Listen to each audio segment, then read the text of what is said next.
All right, people, we are live. Good morning to the pre-show. I guess we're going to have a pre-show from now. Yeah, this is our setup. Please bear with us. Yeah, please bear with us. This is going to be, so we're going to set up for the camera, the radio show. The radio mic's got to get set up in the meantime. And I hope everyone's doing good. It's a pretty pleasant June Tuesday, I guess. Yeah, I am subbing. You're going to be subbing for Ron for the next month. Oh, am I? Okay. I guess I'm subbing for Ron for the next few months. Oh, sorry. Yeah, next few weeks. I was gonna say weeks and then I said months. Subliminal. What was that? Subliminal messaging. There you go. This is. I've usurped the throne. Yeah. So, but anyway, so we're going to get started. I'm going to look here real quick. Where's The question. well, I already know the question. We'll announce that when we do start the show. But for you guys, all early listeners, if you are listening, the question is in Ezekiel chapter 5, verse 10, talks about people eating their kids. Dads will eat their sons, and their sons will eat their dads. And we're gonna discuss kind of. yeah, I had someone ask me that question not too long ago, and they thought it was like, what the heck is this going on, right? So that'll be the question. But you'll hear that question again when we get started. So, all right, are you ready? Yep. Okay, you should be right here. Remember, this one actually is the more important one because that's for the radio show. We do a radio show. It's on 101.3 ACN Christian Network here locally in the Tri-Cities. Different radio stations, like in Yakima or Spokane and things like that. We air on Sunday morning at 7:30 and on Fridays at 2. And so since we're being recorded, for the radio show, but we do this just because we can. So, Yeah. So it's kind of a. Well, we're gonna still do the whole introduction for the Yes. radio. Yeah. We are. I haven't started the radio show yet, so that's why.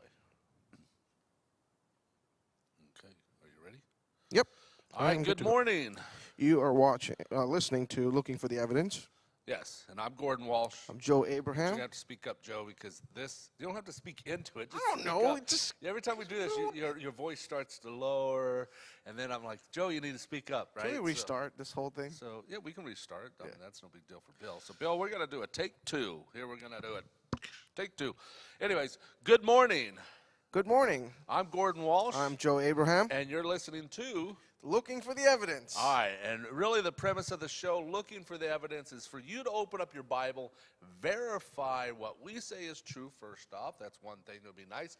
But realistically, you guys need to open up your Bible and read the entirety of the scriptures and read before and after the verses when you hear people, whether they're talking on the radio like us, or you're listening to people on Facebook like us, or YouTube like us, since we're on all those platforms, or even on our webpage. But when you're listening to your pastor he reads before and he reads after he should be, and I have confidence that probably almost most of them do.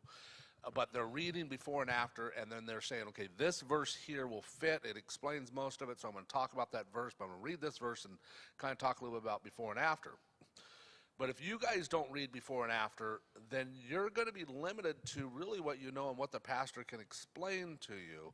But if you read the context of it, then start cross-referencing, then you're going to have a better picture of what was going on, a better picture of how to apply that passage in your life today, and so on. You're going to grow. And then in addition to that, you'll know if you're being led astray by a false teacher. That's important, especially in these days, man, because, I mean, they're not even trying to cover it up anymore. They're just saying, God says this is okay. You're like, where's that in the Bible?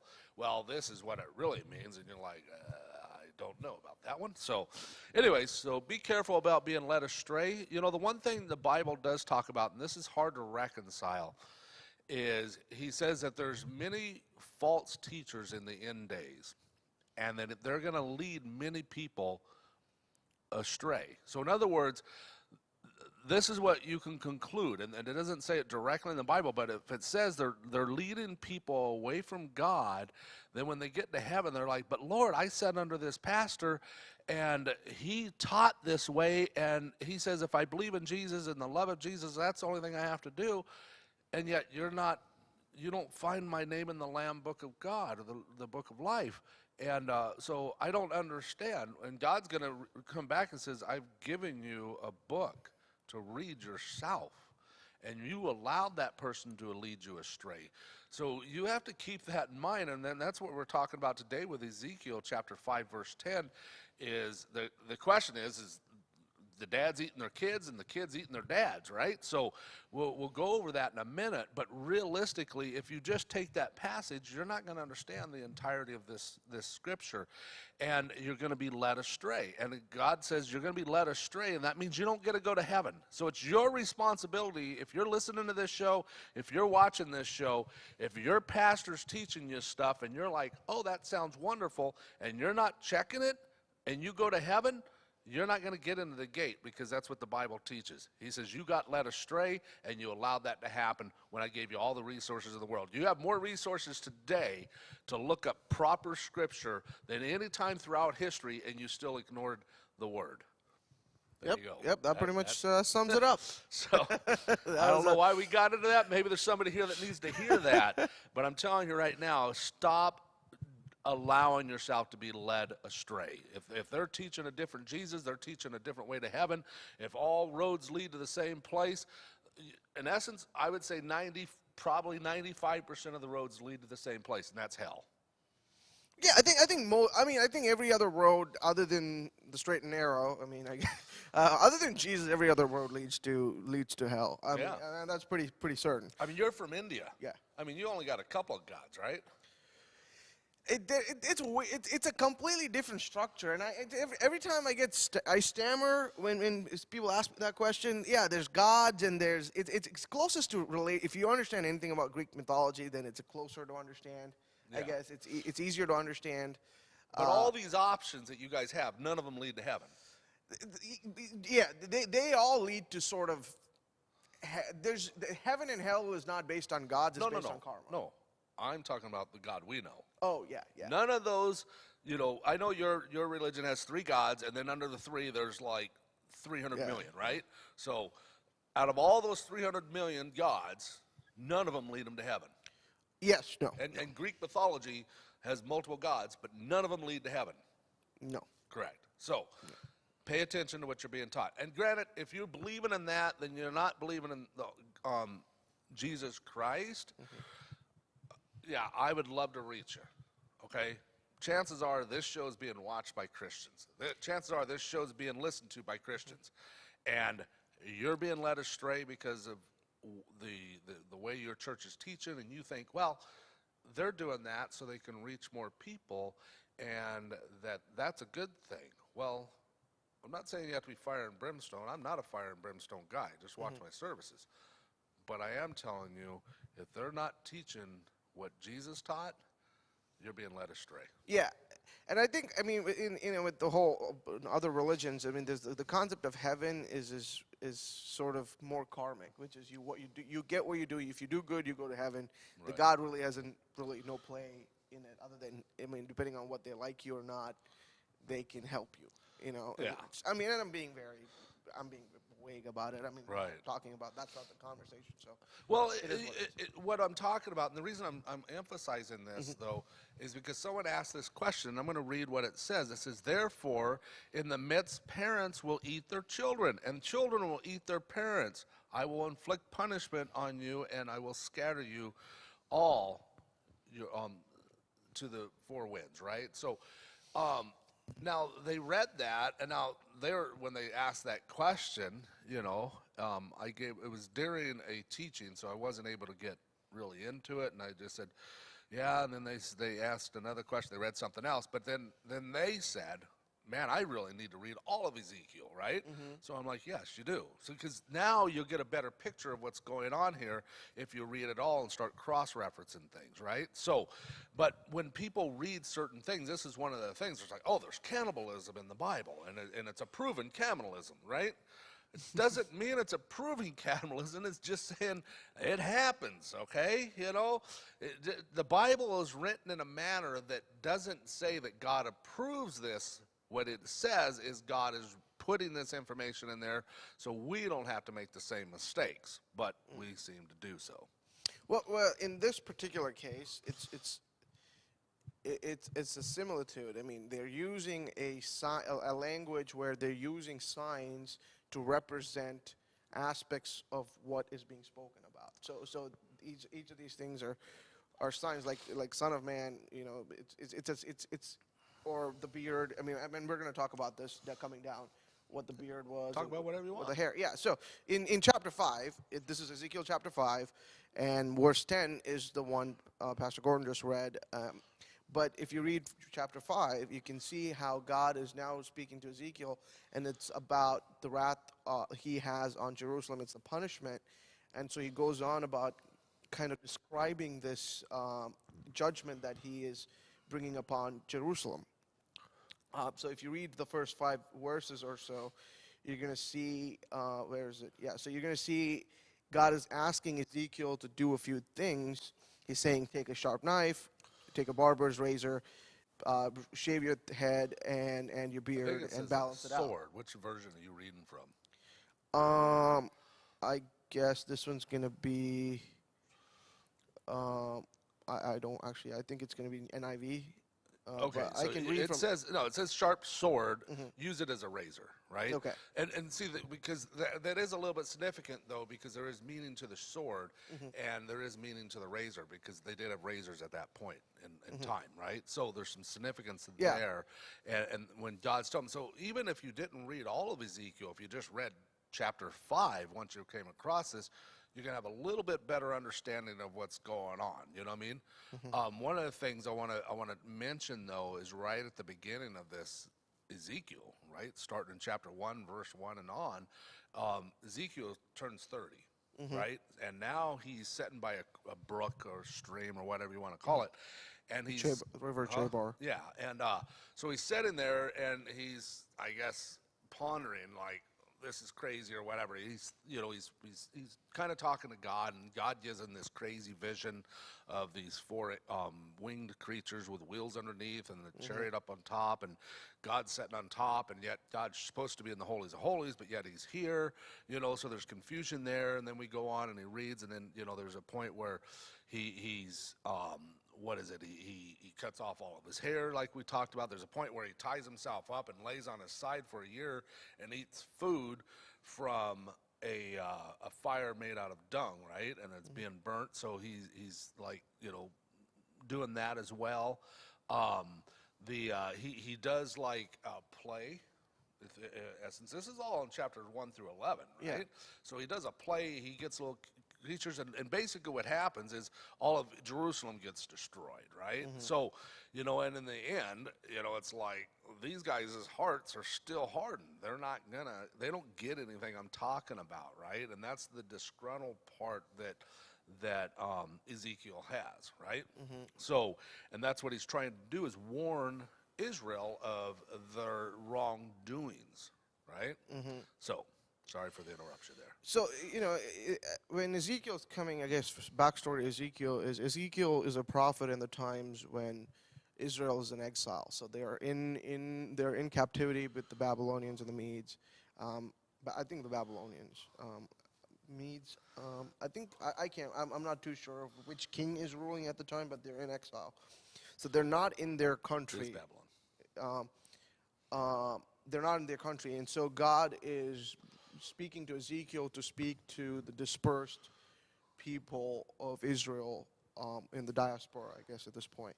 And so they've kind of left their ways of worshiping God, and they are on their own.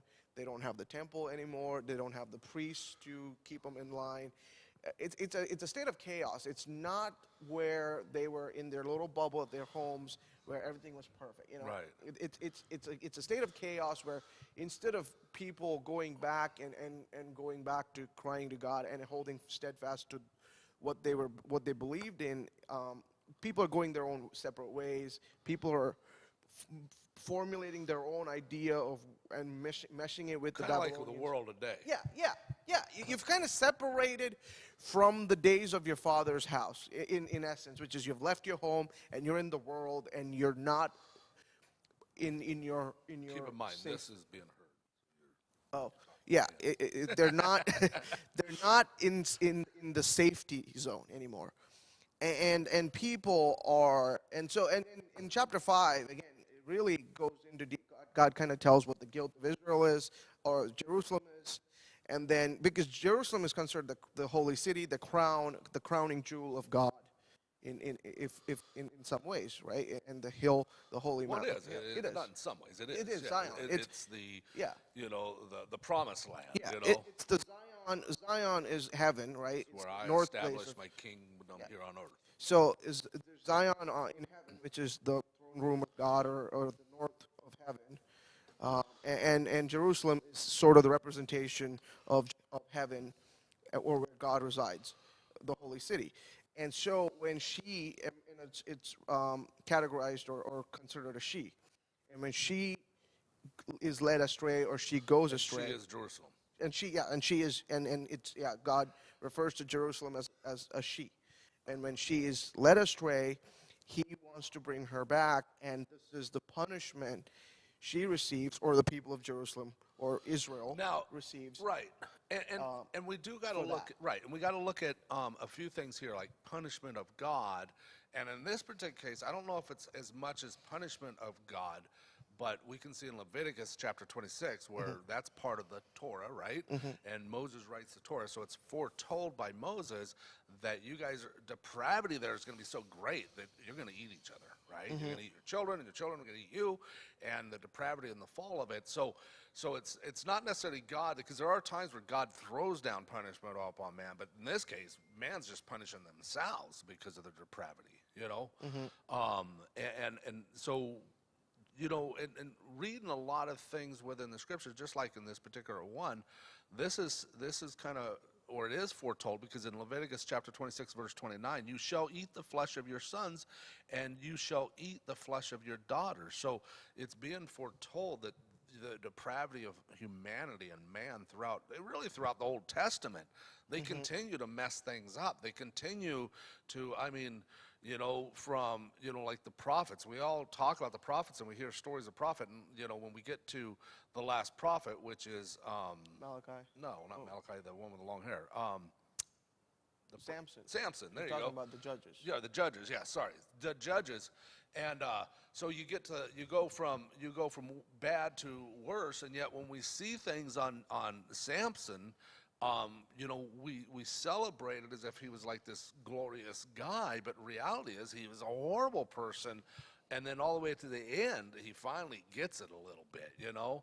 And, you know, we can see that throughout the scriptures, and really what the Old Testament is for our teachings, right? If you look at the Old Testament and you don't do these things, you're probably going to be okay, you know? Yeah. But if you continue to repeat this stuff, which we do, it's just like when someone gets hurt in a church, or gets hurt anywhere, right? But I think it's more prominent in church. You get hurt in this church over here for whatever reason. Maybe it was your fault, maybe it was the church's fault, right? For whatever reason, you get disgruntled, okay? And you leave that church without reconciliation, and you go into your next church, right? You brought that curse, if you will, with you, you know? Yeah, because And you're going to at some point get disgruntled in this church, and then you're going to leave this church, and then you bring that to the next church, and then you're going to get disgruntled in this church, that church, you know. So it's going to happen until you reconcile, and reconciliation means you're made whole again. You're in a good relationship together, right, again. And until you forgive. Now, if the other party doesn't forgive, you've done your reconciliation part. But a lot of people say, well, I've forgiven. But you ain't even talked to the person. You know, I forgive you, Joe, but you have no idea I forgave you because I never even participated in this forgiveness with you, right? And then they say, I forgive you, but I'm not going to talk to that person. Just, I forgive him, but I don't have to put myself into that position again, so therefore I'm going to avoid him, right? And then, okay, that's like reconciling with God. We messed up a whole bunch of stuff, and then we reconcile with God, but God never talks to us, right? No, reconciliation is we're back into relationship. Now, the difference is is God will be in that relationship if I so choose. It's to a good, David is a good example of that. When David messes up with what's her name, Bathsheba? Yeah, Yeah, Bathsheba, because Bathsheba. Bathsheba, so what he says is an interesting thing. He says, "I have sinned against God," Right. even though he sinned against Uzziah and his wife. There's multiple people involved he's sinned against, but he says, "I've sinned against God." And going back to David's heart, he recognizes what he is guilty of. I mean, he obviously understands that he has sinned against these people, but he truly has sinned against God. Until you reconcile with God, and you're really not going about this the right way. You're not trying to reconcile the problems with those people unless you reconcile it with God, and for your heart to be transformed truly, and to come out of the guilt and come out of the pain and come out of the bitterness that was caused in your heart. Right. If sometimes it's not your fault, but the pain comes with bitterness, and that it corrupts the heart. Right. The grief corrupts your heart. Yeah. And so you have to reconcile with God, and then that reconciliation with God will now lead you to the path of reconciliation with the parties involved. Right, and this is what I see in Ezekiel right now, from chapter 1 through chapter 11 especially, is there's no reconciliation with God. It's the depravity of man, that woe is me, and I've been hurt, and therefore I'm going to continue. And it's just like, it also reflects back to Lamentations chapter 4, verse 10, right? It says, with their own hands, compassionate women have cooked their own children who have become their food. Right? Why did they become their food? Because they're starving. They don't have food. Their crops are not there. They're messing things up. They're not doing things according to God's plan.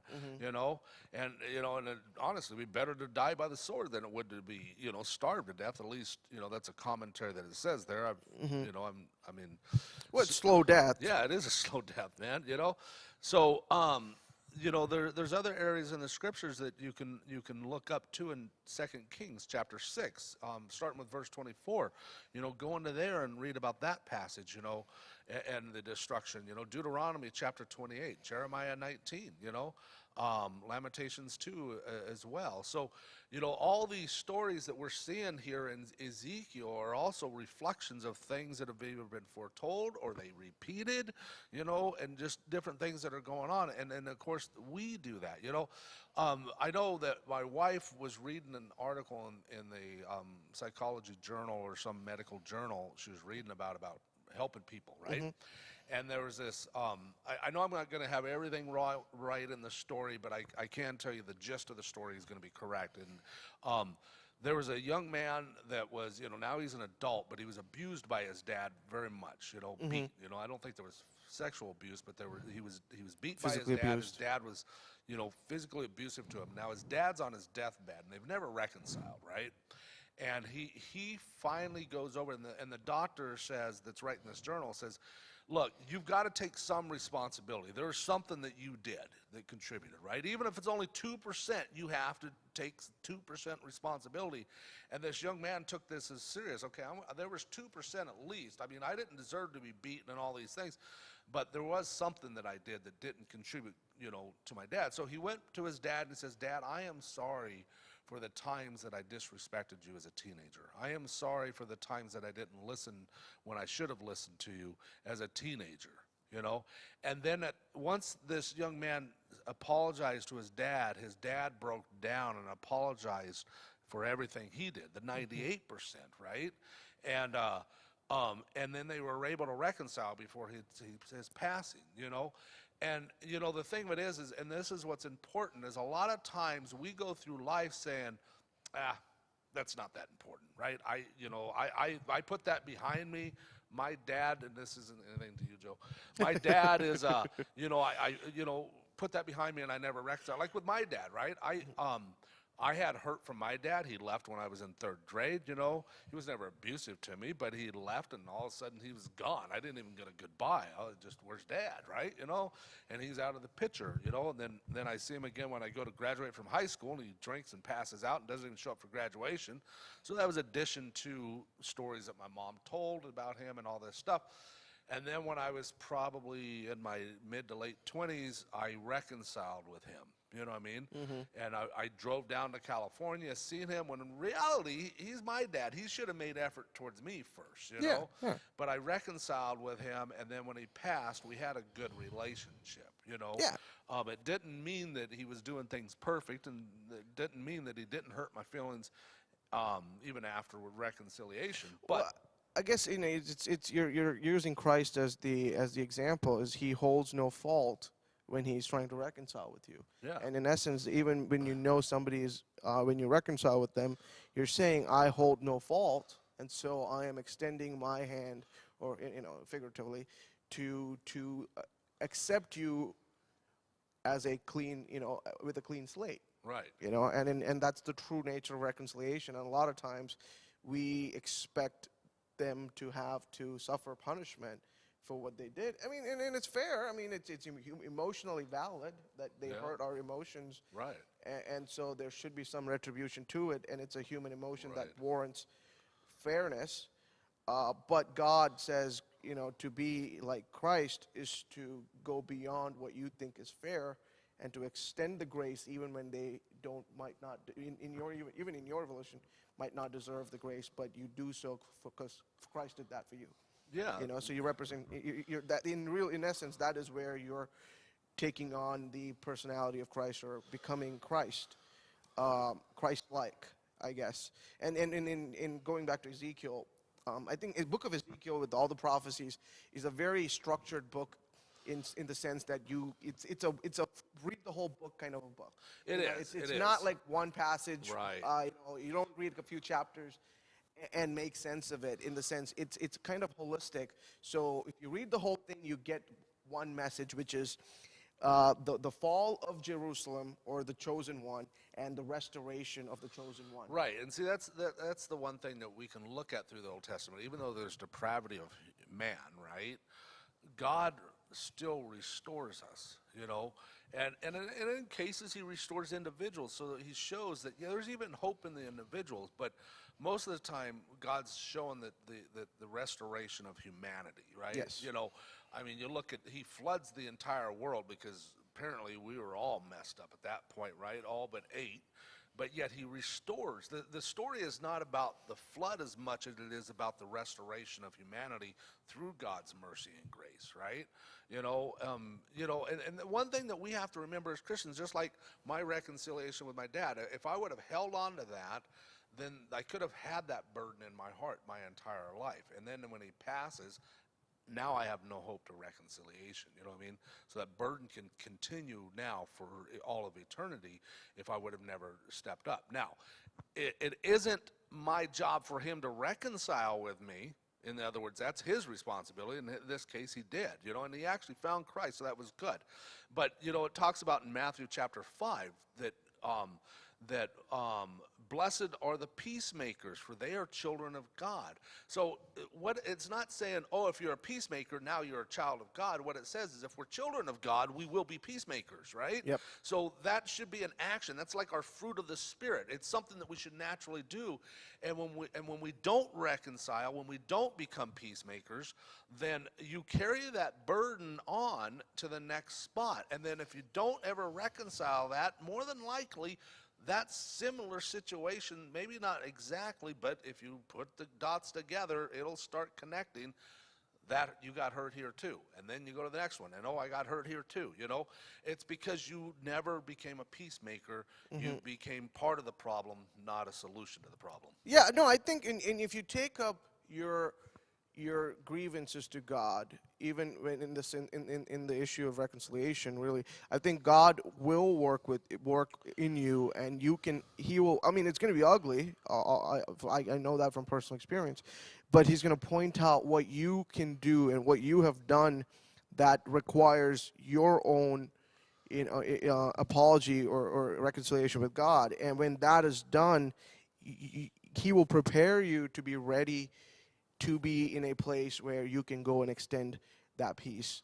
And I think it's very important. I think that is why the book of Ezekiel is very important about reconciling with God first, and Jerusalem reconciling with God. Because when you reconcile with God, now He will start working in you to have the right hard for you to go reconcile with another human being. You cannot reconcile with the person you are at odds with if you have not reconciled with God about that, and you and God. And I think reconciling with God is first and foremost, and it's not just recommended, it is necessary for the reconciliation with the other person to ever happen. Yeah, it is, and so be a peacemaker, not a problem maker. Yeah. That's the biggest thing. So, and there are people I've talked to Christians that they're blinded by their own problems. So, in other words, Satan's putting blinders over them. He's continued to prod them. So, and we're going to have to finish up here. So, but in other words, what happens is they don't see that they're part of the problem. They blame everybody else and don't take any responsibility.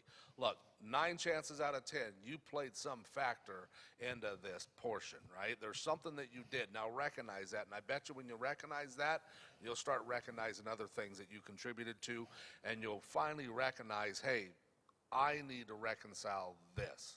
And I'm talking about people that carry stuff over. I'm not talking about an instantaneous thing where Joe hurts my feelings and I reconcile immediately with him, and then I take some responsibility. Or maybe Joe did everything, or I did everything to him, and he had nothing. He just showed up and, what are you doing here? And I'm mad at him all of a sudden, and he doesn't even know why.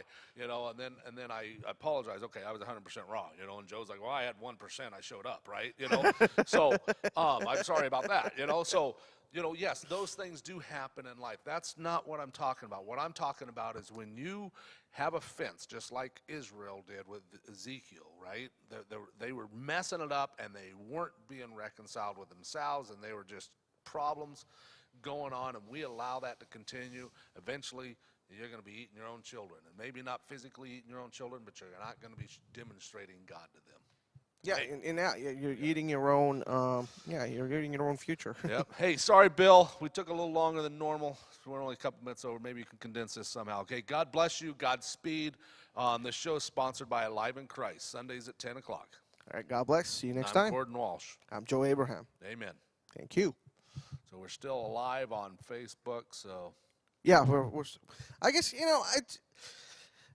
most times I have to say I don't think it's really alluding to eating the children or humans physically. I think it's just showing the level of chaos or level of what's the word I'm going for?